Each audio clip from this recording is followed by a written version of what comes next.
Now let's dive deep into this big LGBTQ story for today. I'm Faye Wett, and let's queer up the USA view.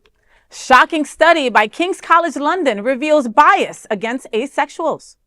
The world celebrated International Asexuality Day on Sunday. Against this backdrop, a new study out of King's College London is raising eyebrows across the LGBTQ plus community, especially among asexual people. The study, backed by asexual activist and model Yasmin Benoit, found that nearly a third of respondents believe asexuality can be cured through therapy. A finding Benoit says while disturbing, didn't surprise her.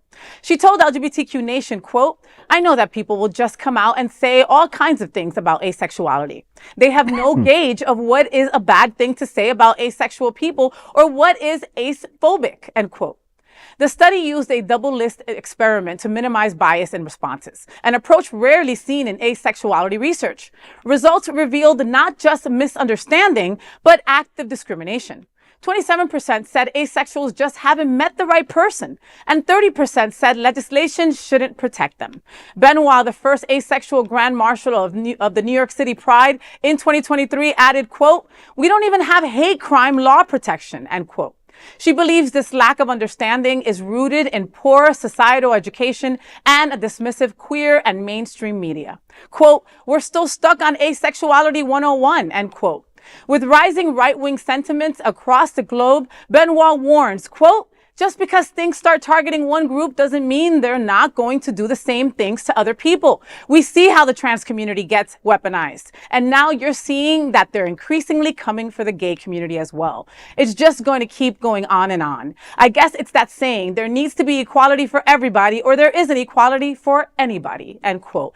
And right there is the sentence, yep. Right? Equality for all, not just for one, right? If you told anybody at this table, right? Better yet, I have been told that I have not met the right man and that's why I'm a lesbian, right? Idiotic comments, okay? Because I slept with plenty of men and you guys were boring, okay?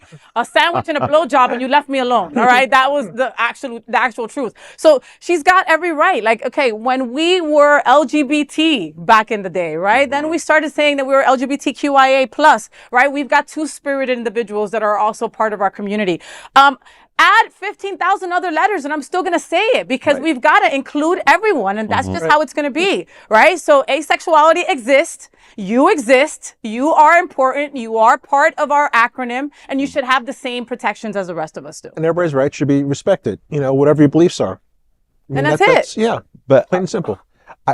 I'm kind of, you know, I look at, you know, we did this in the previous story about, you know, transgender athletes. And it's just like, when you look at the population and like they said, some of the studies show only 1%, some show 0.4% of the population is asexual. Mm-hmm. Why are we focusing on such a small number other than the fact of being able to target them? And then and just knock them off from the bottom to the top. Erasure. Right. Yeah, just erase them. It's easy to bully them because they're such a small number. Right. Exactly. But that's the same thing towards our trans community. They're 0.6%. And that's exactly why you go towards the lowest hanging fruit and you try to erase them like they did to take when they, from Stonewall Monument, when they took the trans off that, you know? I mean, you can try to erase us all you want. Doesn't mean that we didn't exist. Right. Doesn't change our history. We'll remember it. Anything, Angel? Well, I mean, I just think it's important to memorize or remember Stonewall, right? Like the Stonewall movement and like the struggle that the community has faced, you know, like asexual people, you know, they have a right to have a seat at the table. They have a right to be heard, to be seen, to be respected, to be loved, you know, and if they, you know, it's unfortunate that, you know, there's just not as much acceptance in our world. There's not as much acceptance in our country. We have people that are very, just, you know, mean and, you know, they engage in this type of bullying behavior. But unfortunately, we have that in our community too sometimes. We all need to change that. It starts, you know, from one-on-one on a table. Having coffee with somebody you don't know and listening instead of just talking. Yeah. I mean, you will, I can't tell you how many people I've spoken to where it's like, oh, I just, you know, I didn't know a trans person until I moved to Wilton. Right? You know what I mean? And then, you know, you're afraid to have those conversations, but those uncomfortable conversations educate you. They help you for the next time that you meet somebody and you ask for pronouns or you do the right thing. You know, I mean, we all weren't just born with all this. We've got to learn some of it. Yep. You know, and there's no problem with making mistakes or anything like that. As long as you come back. Inclusivity is key at the end of the day. That's it. That is the big LGBTQ story for today. There is no other queer nonprofit media platform like this in the entire world. Support our LGBTQ stories by subscribing and sharing Queer News Tonight.